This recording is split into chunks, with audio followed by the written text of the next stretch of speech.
नमस्कार, मैं हूं मनोज मानस। हमारे स्पेशल बुलेटिन में आपका स्वागत है और सबसे पहले हम बात करेंगे SIT report Champat Anil clean. दरअसल खबर अयोध्या से है। राम मंदिर चढ़ावा चोरी मामले में एसआईटी ने सोमवार देर रात अंतिम रिपोर्ट सरकार को सौंप दी है, जिसमें चंपत राय का नाम नहीं है। रिपोर्ट में अनिल मिश्रा का नाम है, लेकिन चंपत राय का नाम नहीं है। आपको बता दें कि यह रिपोर्ट सुप्रीम कोर्ट के हस्तक्षेप से पहले बनी एसआईटी की रिपोर्ट है। पहली एसआईटी का गठन 13 जून को किया गया था। 6 जुलाई को पहली टीम ने अंतरिम रिपोर्ट सौंपी थी। यह वही रिपोर्ट है। प्रदेश सरकार ने श्री राम जन्मभूमि ट्रस्ट के अनुरोध पर लखनऊ के मंडलायुक्त विजय विश्वास पंत की अध्यक्षता में 3 सदस्यीय एसआईटी गठित की थी, जिसमें लखनऊ के आईजी रेंज किरण एस और विशेष सचिव वित्त नील रतन कुमार को सदस्य बनाया गया था। सोमवार को सरकार की ओर से बताया गया कि विजय विश्वास पंत के नेतृत्व वाली एसआईटी की जांच रिपोर्ट श्री राम जन्मभूमि ट्रस्ट को सौंप दी गई है। उसकी प्रारंभिक रिपोर्ट में की गई उनकी संस्तुतियों पर एफआईआर समेत अन्य कार्रवाई हुई है। रिपोर्ट में चंपत राय का नाम नहीं है। इस विशेष जांच दल ने 23 जून को अपर मुख्य सचिव गृह विभाग संजय प्रसाद को प्रारंभिक रिपोर्ट सौंपी है और आगे की जांच के लिए 7 दिन का समय मांगा था। शासन ने 7 दिन का समय बढ़ा दिया था। साथ ही प्रारंभिक रिपोर्ट के आधार पर 25 जून को अयोध्या में एफआईआर दर्ज हो गई, जिसमें 8 नामजद और अन्य अज्ञात को आरोपी बनाया गया था। ये सभी आरोपी अभी जेल में बंद हैं। वहीं एसआईटी रिपोर्ट में अयोध्या में साधु संतों की ओर से इस खबर पर प्रतिक्रिया सामने आई है। सनातन रक्षक संघ के अध्यक्ष मुकुंद माधव त्रिपाठी ने कहा कि यदि चंपत राय को क्लीन चिट मिल रही है तो यह रामलला का आशीर्वाद है। उन्होंने कहा कि चंपत राय ने लंबे समय से राम मंदिर की सेवा की है और मंदिर के लिए बड़ा त्याग किया है। तो रिपोर्ट में राम मंदिर चढ़ावा मामले में एसआईटी की रिपोर्ट जो है, फाइनल रिपोर्ट अब आ चुकी है। चंपत राय और अनिल मिश्रा को इस रिपोर्ट में क्लीन चिट की बात सामने आई है, उनका नाम इसमें नहीं है। चंपत राय का नाम फाइनल एसआईटी रिपोर्ट से गायब है। हम पहले भी कहते रहे हैं कि माननीय चंपत राय जी निर्दोष हैं और समाजवादी पार्टी और विपक्ष जो है केवल उनको बदनाम करके सत्ता में लाभ पाने के लिए पूर्ण प्रयास कर रहा है। आज रामलला ने अपने अनन्य भक्त के ऊपर कृपा की है और एसआईटी ने उन्हें निर्दोष साबित कर दिया है। इससे यह साबित होता है कि जो निश्चल भाव से और पूरी तन्मयता से रामलला की सेवा करते हैं, रामलला उनका कभी अहित नहीं होने देते हैं। पूरा विपक्ष एक तरफ था, लेकिन आज एसआईटी ने आदरणीय चंपत राय जी को निर्दोष सिद्ध किया है। अब विपक्ष के मुंह पे ये काला तमाचा है। विपक्ष बौखलाहट में कुछ भी अनाप शनाप बकेगा, लेकिन रामलला की जिसका कृपा होती है उसका कोई कुछ बिगाड़ नहीं सकता है।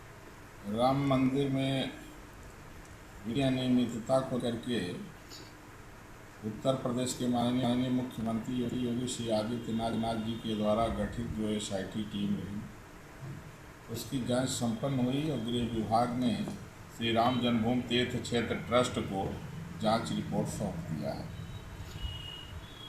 खुशी की बात यह है कि इसमें जैसा हम साधु संतों का मानना था कि श्री चंपत राय जी का चोरी में हाथ नहीं है, तो ये साफ हो गया है। इसमें अनिल मिश्रा और चंपत राय को क्लीन चिट मिली है। अनिल मिश्रा के बारे में तो हम लोग नहीं जानते हैं उतना, लेकिन चंपत राय जी के नेतृत्व में संपूर्ण राम मंदिर का निर्माण हुआ।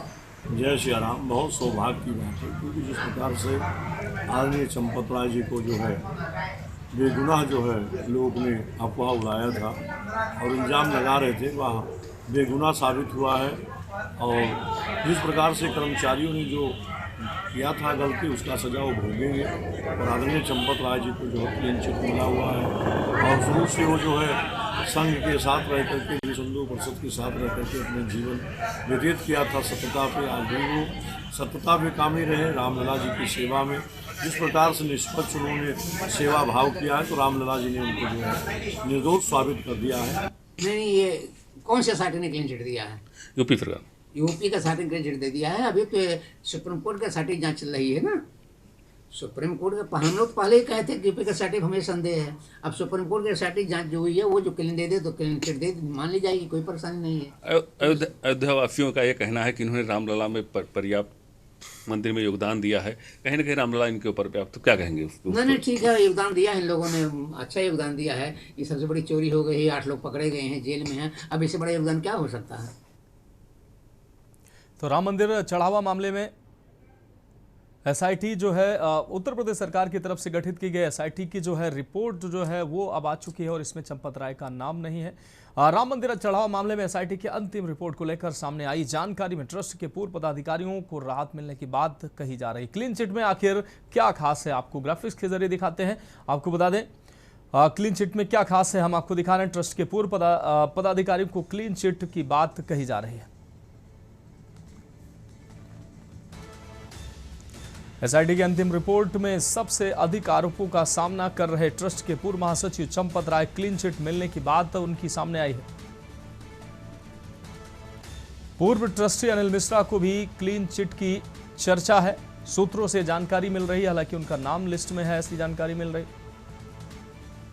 कहा जा रहा है कि रिपोर्ट में चोरी या वित्तीय अनियमितता में उनकी कोई आपराधिक भूमिका नहीं पाई गई है।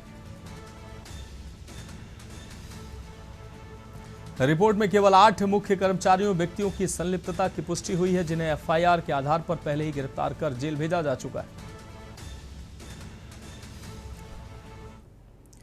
राम मंदिर चढ़ावा मामले की प्रारंभिक जांच के दौरान 27 अप्रैल से 5 जून 2026 के बीच सीसीटीवी फुटेज खंगाले गए। जांच में सामने आया कि दान की गिनती के दौरान करीब 70 बार कर्मचारियों द्वारा कथित तौर पर नकदी छिपाकर बाहर ले जाने की घटनाएं सामने आई हैं। प्रारंभिक जांच और घटनाक्रम क्या रहा, आपको ग्राफिक्स के जरिए भी दिखाते हैं।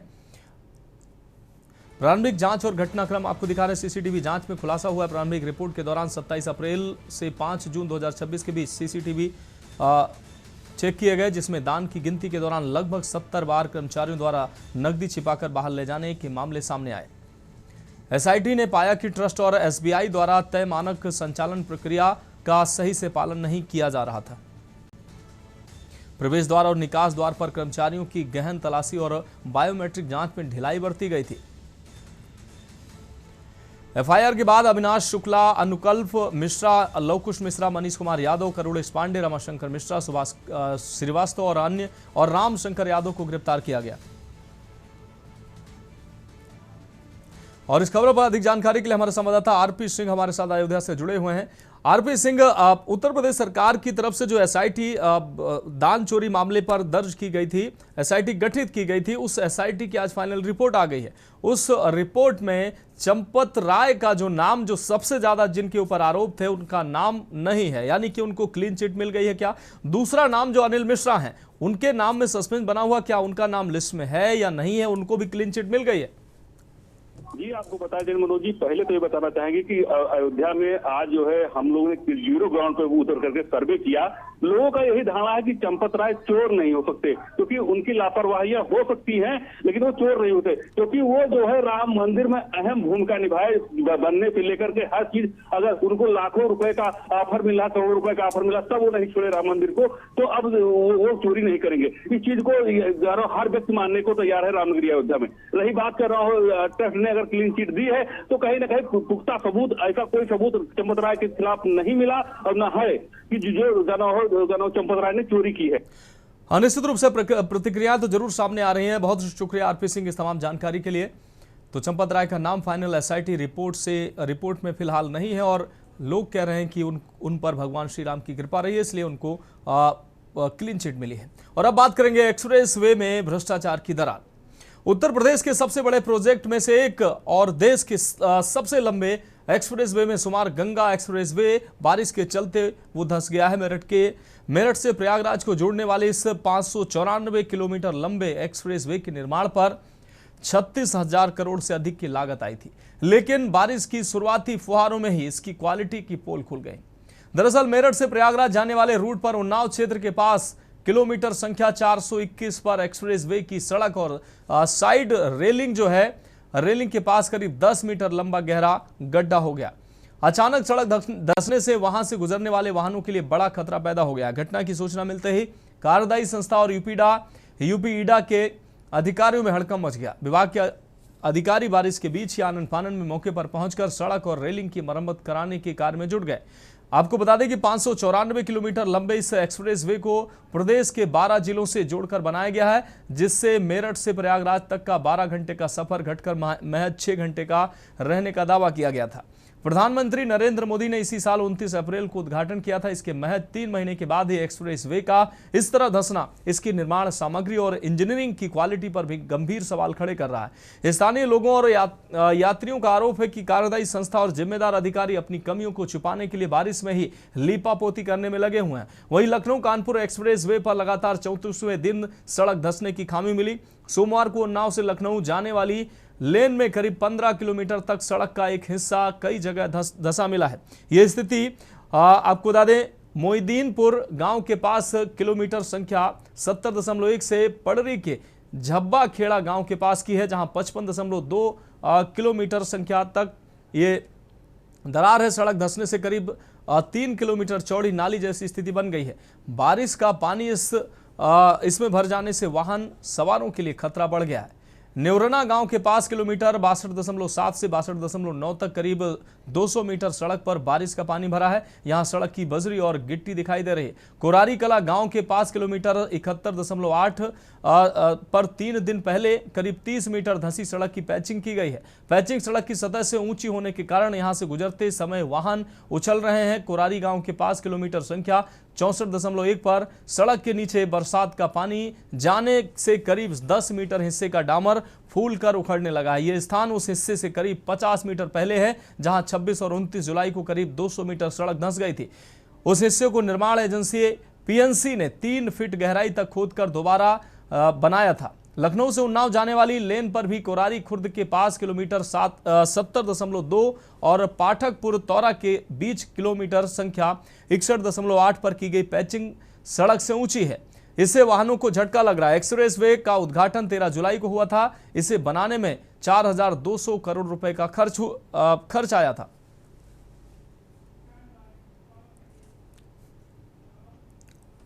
और अब बात करेंगे विदेश में भाई सुनी नहीं रहेगी कलाई।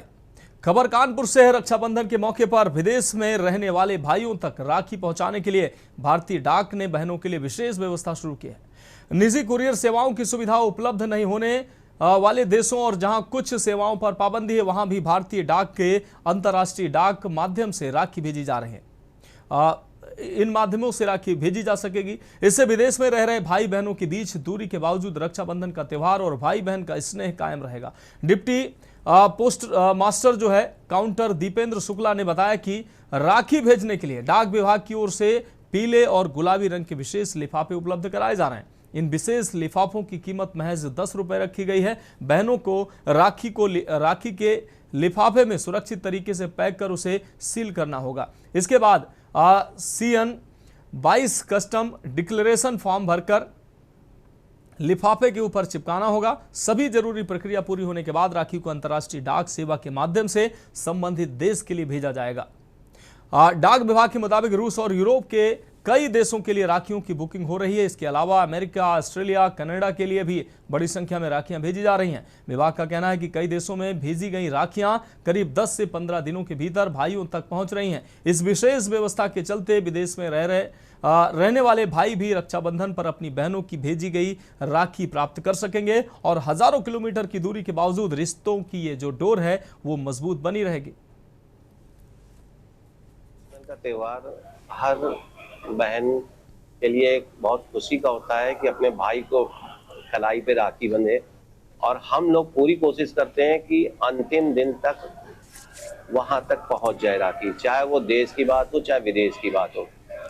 इसके लिए हमारी विभाग ने विशेष इस समय छूट का भी प्रावधान किया है कि राखी कवर पे 10% का डिस्काउंट है। साथ ही साथ हमारे यहाँ स्पेशल कवर 10 रुपए के लिफाफे में, और वो वाटरप्रूफ लिफाफा है, जिससे कि आजकल क्या होता है कि कभी पत्ता धुल जाता है या नॉर्मल लिफाफों में कुछ होता है, तो वाटरप्रूफ लिफाफे में अपनी बहनों तक वो राखी पहुंच जाती है। और विदेशों में जो है जाने के लिए पहले काफी पैसे लगते थे, अब नॉर्मल 40 रुपए रेवेन्यू होता है, 10 रुपए का लिफाफा 50 रुपए में विदेशों तक राखी पहुंच जाती है आराम से। और लोकल में जो है हमारे यहाँ आप कई सेवाएं भी चालू हो गई कि 24 घंटे में बढ़ जाती है, 48 घंटे में बढ़ जाती है, उसके अलग अलग शुल्क होते हैं। धनराज अरोड़ा। मैं धनराज अरोड़ा। सर, राखी के पहले आपने राखी भेजी है, कहाँ पर भेजी है? ये अभी हमने वहाँ भेजी है, यूएसए। हमारा बेटा रहता है, हमारी बिटिया यहीं रहती है कानपुर, उसकी तरफ से आए थे देने, कह रही थी आइए। लगभग कितने सालों से भेज रहे हैं? 2-3 साल हो गए हैं भेज रहे हैं। अच्छा, क्या सुविधा आपको मिली है? जैसे कि पहले बहुत पैसे लग जाते थे। नहीं, पैसे तो अभी भी लगते, कह रहे उससे भेजेंगे तो 2-2.5 हज़ार लग जाएंगे। आप ऑर्डनरी से भेज दीजिए, पहुँच जाती है, कोई वो नहीं है। तो इसमें कुल 70 रुपए लगे हैं। कब तक पहुँच जाएगी? हफ्ते भर में पहुँच जाएगी, कब तक राखी आई जाएगी। अच्छा, स्पीड पोस्ट से अधिक पैसे देने पड़ते थे, ऑर्डिनरी में अब कम पैसे देने पड़ रहे हैं, तो इसमें सरकार को क्या कुछ चाहेंगे? नहीं, सरकार की तरफ से सुविधा है जो अच्छी बात है और वो होनी चाहिए। आम जनता को भी कोई वो नहीं है। राखी भेजनी है जैसे, और राखी भेजने आए हैं बच्चे का। क्या है, कितने सालों से भेज रही हैं? 7-8 साल से। इस बार सरकार की एक अच्छी मुहिम है, कम पैसे में विदेशी राखियाँ पहुँचा रही हैं, कैसा लग रहा है आपको? अच्छा लग रहा है। आपके कितने पैसे लग गए हैं? अभी तो 50 रुपए लगे हैं। स्पीड पोस्ट से ज़्यादा लगते हैं? स्पीड से ज़्यादा लगेगा, इससे कम लगता है। मतलब कम पैसे में आप रक्षाबंधन का त्यौहार मना रही हैं? हाँ।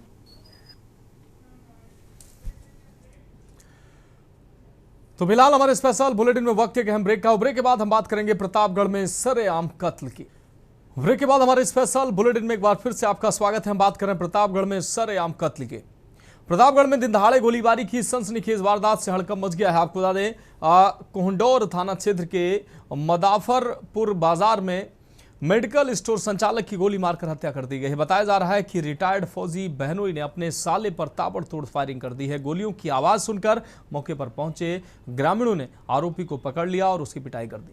सूचना मिलते ही पुलिस मौके पर पहुंची और घायल युवक को डायल 112 की मदद से अस्पताल पहुंचाया गया, लेकिन अस्पताल में इलाज के दौरान उसकी मौत हो गई है। घटना के बाद मदाफरपुर बाजार में अफरा तफरी का माहौल बन गया है। गोली लगने से गंभीर रूप से घायल मेडिकल स्टोर संचालक को पुलिस तत्काल अस्पताल लेकर पहुंची, लेकिन डॉक्टरों ने उसे मृत घोषित कर दिया। घटना की सूचना मिलते ही पुलिस के आला अधिकारी भी मौके पर पहुंचे। एसपी दीपक भूकर ने घटनास्थल का निरीक्षण किया है। ASP Alok Kumar, CO city Ashutosh Mishra समेत भारी पुलिस फोर्स मौके पर मौजूद रही। पुलिस ने आरोपी को हिरासत में लेकर मामले की जांच शुरू कर दी। हत्या के पीछे की वजह क्या रही है, पुलिस इसकी पड़ताल में फिलहाल जुटी हुई है। थाना कोडोर पे 12 बजे ये सूचना मिली थी कि मदाफरपुर बाजार में एक व्यक्ति है जिसका नाम देवेंद्र यादव है, उसको उसके सगे जीजा कपिल यादव के द्वारा गोली मार दी गई है। इसमें मौके पे तुरंत पुलिस टीम वहां पे पहुंची। जो अभियुक्त है कपिल यादव, वो पहले आर्मी में था, अब रिटायर हो चुका है और अब सुल्तानपुर में डिस्ट्रिक्ट हॉस्पिटल में वो गार्ड की नौकरी करता है। कल ही उसका अपनी पत्नी के साथ विवाद हुआ था, जिसके चलते उसका जो भाई है वो देवेंद्र यादव अपनी बहन प्रियंका को यहाँ ले आया था। उसी से नाराज होके आज कपिल ने आके देवेंद्र यादव पे हमला किया। जो इसमें वेपन यूज हुआ है वो लाइसेंसी पिस्टल उसने यूज किया है और उसको 2 जो बुलेट इंजरीज थी वो हुई हैं, जिसकी वजह से उसकी डेथ हो गई है।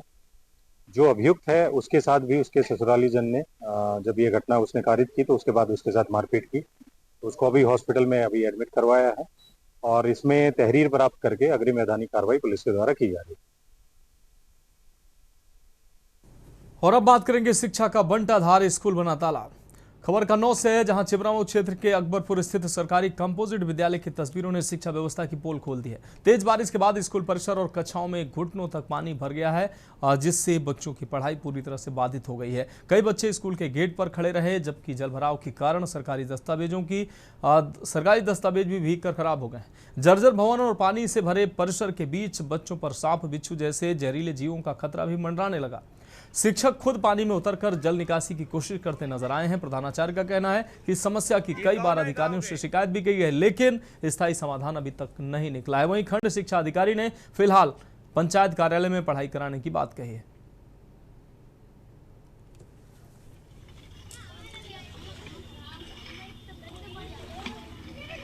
हमने इतने प्रयास करे, डीएम साहब को दिए, डीएम साहब लिख के दिया, हमने दिया, हमारे काली पंद्रह बीएसए साहब सब मिल के दिया, इसका कोई समझौता नहीं हो रहा। हम क्या कराएं? हम तो प्रधान आते जेसीबी चला पानी निकासी कराए रहे, और कब तक कराए निकासी? ऐसा कोई बेट है ना जो नाला बने, करीब करीब 500 मीटर नाला है। स्थायी कोई समाधान नहीं है। कोई समाधान नहीं रहे। हमने सबको लिख के दिया, फर्दर प्रयास किए, पूरे कॉलेज के शिक्षक जितने मास्टर लोग उनने कहा, सबने कहा, हमने अपने 3 बार तहसील दिवस में दिया, उसका कोई समाधान नहीं हो रहा। और जबकि हमारे स्कूल में 3 से बच्चा पढ़ रहे हैं, कम जूनियर और प्राइमरी कम्युनिटी विद्यालय है।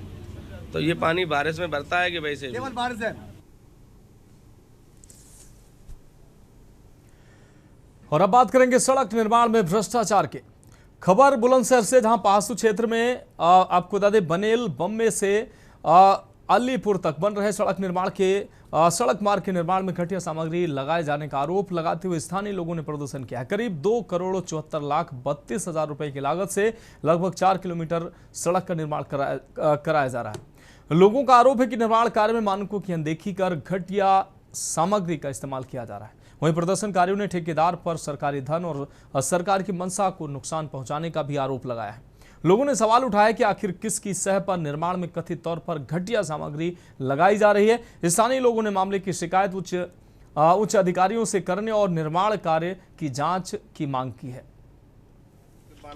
क्या बात है जो सड़क पे? आप बात ये है कि जी ये सड़क बन रही है, वैसे राजनीति की भेंट तो इतनी चढ़ी कि फेसबुक पर अंधाधुंध छाई रही, और या ठेकेदार अपनी मनमानी तरीका से बना रहो, वो का वो गिदानी ना रो, अगर कहो तो लोग ऐसे ही बनेगी।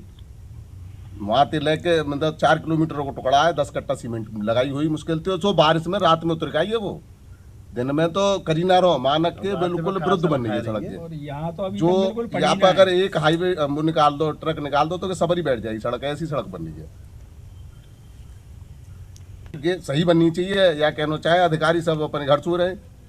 हमने 4 बार फोन कर दो, अभी तक कोई ना आयो, 11 बज रहे। अधिकारी की शिकायत आए के देखेगा कि जांच जो है अतिरिक्त सैंपल भरवा में आगी, अतिरिक्त जिले में अतिरिक्त एक्शन के द्वारा कराई जाए। ये सड़क बन रही है शासन से, मिट्टी सीमेंट कोई भी मटेरियल साफ नहीं लग रहा, और ये जो ठेकेदार और ये जो विधायक हैं, ये माननीय मुख्यमंत्री जी को गिराने के लिए उल्टे सीधे कार्य कर रहे हैं। हर जगह भ्रष्टाचारी फैली हुई है, और शिकारपुर विधानसभा में तो 99.9% भ्रष्टाचारी है। हर जगह, हर गांव में, हर देहात में, हर गांव में, हर घर में भ्रष्टाचारी है। अब ऐसा नहीं है, अब ये आपके सामने यहाँ कोई भी मटेरियल लग रहा हो, मिट्टी से सड़कें बनती हैं क्या? आप देख, ये कोई कट्टा ना पड़ा सीमेंट को, यहाँ तो हम जहाँ ठाड़े खाए, और वहाँ तो उड़ा रहे हैं मुश्किल से 2-3 कट्टा, नेक भी ना देख लो हाथ में गिरी, एक भी कट्टा जो पड़ा हो चेक करवा दिया। भ्रष्टाचार। तो क्या कहना चाहते हैं सरकार? यही कहना है या कोई सही करवाओ, आके जेई वगैरह जो कोई हो, एक्शन वगैरह जो कोई हो, वो आवे मौके पे जांच करे और या सही करवाओ, मौके पे खड़े है तो बनवावे। कहानी के यहाँ पे एक भी कट्टा नहीं डाला, यहाँ जो है खाली ये राख उतर का रहे हैं और बाकी छुट्टी कर रहे हैं। ये कौन सा बम्बा है? ये बनेल उससे बनेल बाईपास से और यहाँ तक अलीपुर तक, जो अलीपुर तक बनना है बम्बा। हाँ, और इस पर कुछ नहीं हो रहा है, से खिलवाड़ हो रही है। जबकि इसके मानक है नीचे जो है मतलब 10 कट्टा 10 मीटर में 2 कट्टा पड़नी चाहिए, और दूसरे कोट में 10 मीटर में 4 कट्टा पड़नी चाहिए, जबकि 10 कट्टे भी नहीं लगे पूरे अब तक जो है। और यहाँ तो बिल्कुल मिट्टी है जी, और यहाँ तो बिल्कुल एक भी कट्टा नहीं डाला। प्रमोद कुमार। अच्छा, क्या बात हुई आप सड़क पे आज बुलाए? सड़क पे मतलब मैंने चेक करी, वीडियो बनाई, तो 100 मीटर थे और ज़्यादा ही होगी, 4 कट्टा लगे सीमेंट के, और मिलाया जाता ना वैसे उतर का दी, और मैंने वीडियो बनाई तो मेठ ने पे डिलीट करवा दिया है कि भाई साहब यार डिलीट कर दो, और मैं कह दूंगा पूरा माल लगा, अभी तक तो कुछ लोगों में कट्टा उतर कांगे और उतर के हुआ था ना। तो फिलहाल हमारे स्पेशल बुलेटिन में अभी के लिए इतना ही। मुझे दीजिए इजाजत और आप देखते रहिए के न्यूज़ इंडिया।